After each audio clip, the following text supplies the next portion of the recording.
impressive man who has suffered much but learned an enormous amount and may not be legally qualified, but he knows more law than most of the Home Officers have ever learned or forgotten. So, Ewen, over to you. Thank you, Dr. Herbert. Thank you, Peter.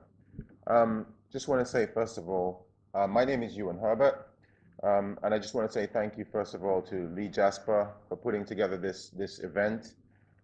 Thank you to Unite for hosting it here at this building, and thank you for Movement for Justice and some of the other groups here, JCWI, and to the audience, of course, here in present and online. First of all, I just want to say that the Windrush conspiracy, because that's what I'm going to call it. I'm going to call it by its name, the Windrush conspiracy, because this happened over a period of time, is nothing more than ethnic cleansing. It is designed to target a specific category of people. My grandfather is one of those people. I'm going to speak for him. I'm going to give him a voice here today. I'm going to also speak for Richard Black, who has been marooned in Trinidad for 35 years. I'm going to give a voice to Sharon Vitalis, who is here, present today. Sharon's father flew in the RAF for this country. He defended this country as a serviceman, flying in the RAF from St. Lucia, a British colony.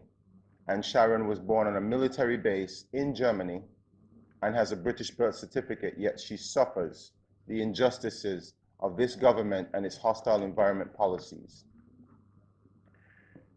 Richard Black came here from Trinidad, from St. Lucia, in 1960. And he came here to join his mother, who was already working here in the UK. They were all British subjects. Richard married in 1976 and went on holiday with his wife 2 years later, an extended holiday as well in 1983. While he was in Trinidad, his passport lapsed and the British government refused to issue him a new passport, saying that he's no longer a British citizen after working in this country for very many years and paying the taxes. He's been denied British passports repeatedly over a process of time he has tried. He's had a marriage breakdown all because of this. His daughter, born in Trinidad in '88, now has the prospect of not being able to have a British passport. Richard has only been offered a visa to return to the United Kingdom, which he has outrightly refused. I spoke to Richard just before we came online this morning, and he wanted me to convey that he is very distressed, he's very upset with the entire situation, and he continues to fight for his rights.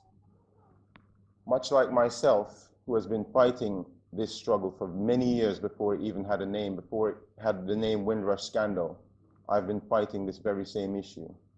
I was born in St. Kitts and Nevis in 1980, a British colony, born with the same status as our Prime Minister, a citizen of the United Kingdom and colonies.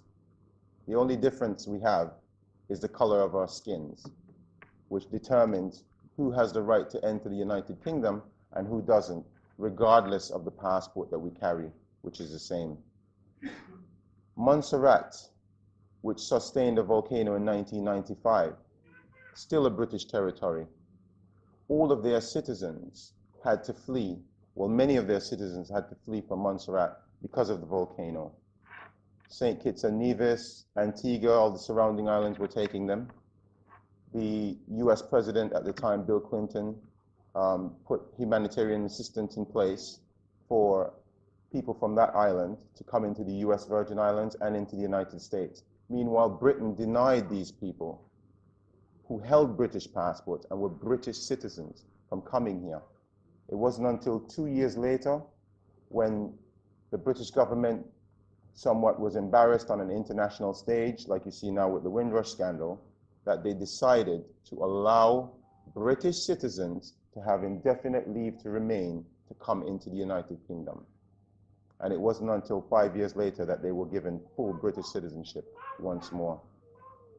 So these are the injustices that we're facing today. These are the injustices that we're fighting against, that we struggle against. And I just want to say very briefly that this apology that we've had from the British government on Windrush is not an apology. What Theresa May was faced with on the brink of the Commonwealth Heads of Government Summit were 12 to 14 Caribbean leaders who demanded justice for their people, and Theresa May outrightly refused to meet with them the Sunday before the meeting. And what it came down to was, are we going to have our demands heard, or are we going to have 12 empty seats at the Commonwealth Heads of Government Summit on an international platform that would somewhat embarrass Her Majesty the Queen? And it was only then that the Prime Minister acquiesced, and it was only then that we had some form of half-hearted apology and a mop-up job of admitting that there will be compensation. However, and as we've heard previously, this compensation is beginning to look much like a disaster. We're not sure exactly what it's going to be. We've asked the British government for immediate assistance for the people who are immediately suffering from this Windrush tragedy, and they've refused to do that. They've refused. Not only that, they are the ones who have taken charge of this matter in saying that they will provide for us the remedy for the problem which they caused. This is absolutely akin to being systematically abused, raped, perhaps, and then your abuser coming and saying, hey, are you okay? Is there anything I can do for you? Can I help you? This is what we're faced with. And what they're putting in place now is not good enough. I've had people sending me messages from all across the world asking for help, asking what can be done about this situation. And as many of you know, I have met the Prime Minister by chance on Windrush Day, and the Prime Minister did agree to expedite my case and to no clear resolution, because my Windrush application has been denied. It has been denied. The argument, the justification put forward by the Home Office is the absolutely most ridiculous thing I have ever heard in my life. And I will try to sum it up for you. My grandfather, a British subject, came here in 1955. He had a right of abode in the United Kingdom, which is the right to live and work. During the course of time, some of those rights were degraded, as Karen has said, in 1962, 1968, and then in 1971. None of those degradation of rights had any serious impact on my grandfather's rights. He was not seriously affected by it. Only insofar as the Home Office is saying that if he had naturalized in this country, which he could not do because he was already a citizen, but had he naturalized, he would fit the description of born, registered, or naturalized in this country, and I would not have that problem. However, they're saying at the very same time that a person who qualified for naturalization based on 5 years residence, which is how my grandfather had the right to abode, any citizen of the United Kingdom and colonies who lived here for 5 years or more acquired that right of abode in the United Kingdom. So he is on par with an alien who was required to naturalize, but the alien got more rights than the citizen. So theoretically, and what the Home Office says to me, but they will not put on paper, is that he would have had to renounce his citizenship of the United Kingdom and colonies and then reapply for it, all the while living here in Britain. It is the same thing Miss Vitalis here, whose father flew in the RAF, is facing. She's facing the exact same thing. It is the most abhorrent and ridiculous thing I have ever heard of in my life. And we must put this right. So what we are trying to do today is seek to put forward a remedial solution for the historic injustices that are being perpetuated by the British government. They continue to apply the injustice, even though some of them have been remedied.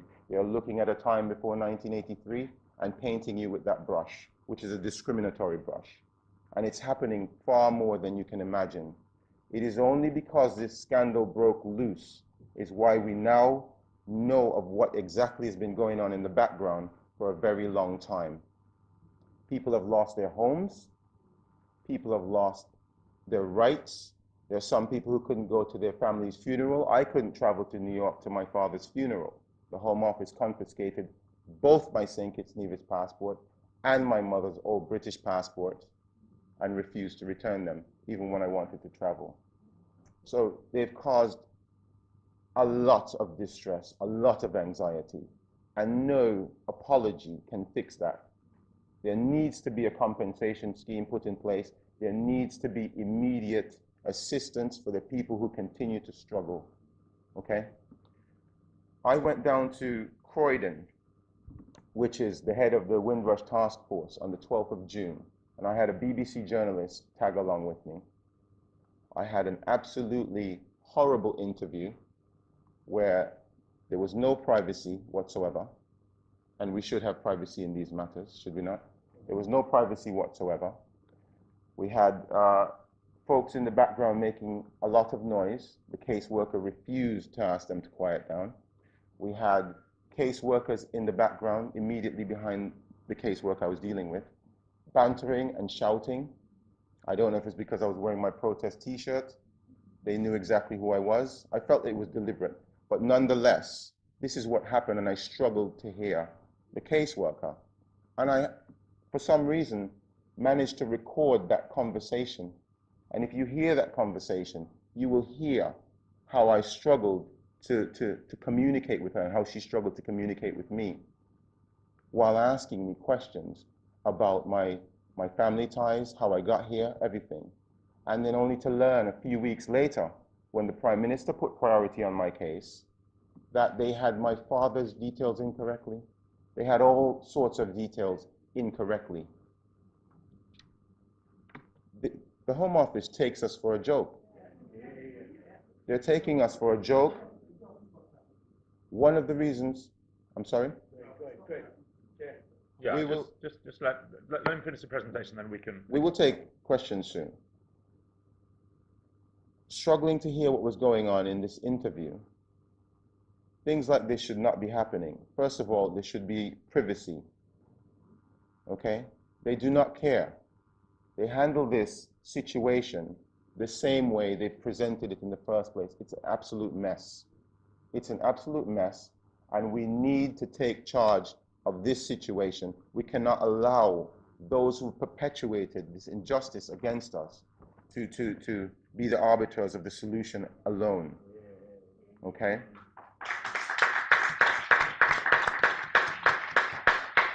Another issue I have is where friends of mine, and some of them entered this country as far back as 1963, they have the entry clearance stamps in their passport. They still have the passports. And for many years, they've been going around Britain trying to get a passport, trying to have their statuses sorted out, and nothing was done on the part of the Home Office. They've refused them repeatedly. There's been no changes in legislation since the scandal, apart from the change that allows for the applications on the Windrush to be free. There's nothing that has changed in terms of the government accepting the evidence that they're now accepting now, that they were refusing months ago and denying people their rights, okay? There needs to be some legal cohesion as well, which is another strategy we're working with, for people across the board in working in law, barristers, lawyers. We need to come together and compare notes to figure out legal strategies to find out what statuses have been given to persons affected, as opposed to where a person in Manchester may have gotten indefinite leave to remain, but a person in London with the exact same status may have gotten their British citizenship. And we've been hearing of cases such as that. So the government is seeking to put some people out of the scheme, because if you were a British citizen and you were detained or deported, then that is a wholly discriminatory injustice. You cannot detain a British citizen in Britain. You cannot remove a British citizen from Britain. Even with terrorists, they have to be taken to a special court and stripped of their British citizenship before they can be removed from this country. Okay? So I'm not a very good speaker, I shall say. And I'm not a very long speaker, but that's better. I will try to wrap up on these points. So Richard Black, I know he's watching. We're fighting to get some justice for you. You've been marooned in Trinidad for 35 years. Your family has suffered as a result of this. I know your case is being worked on right now as we speak by the Home Office. I know there are other people. My mother has a cousin in Leeds who's been here since 1960 from St. Kitts, and I know that he's automatically British.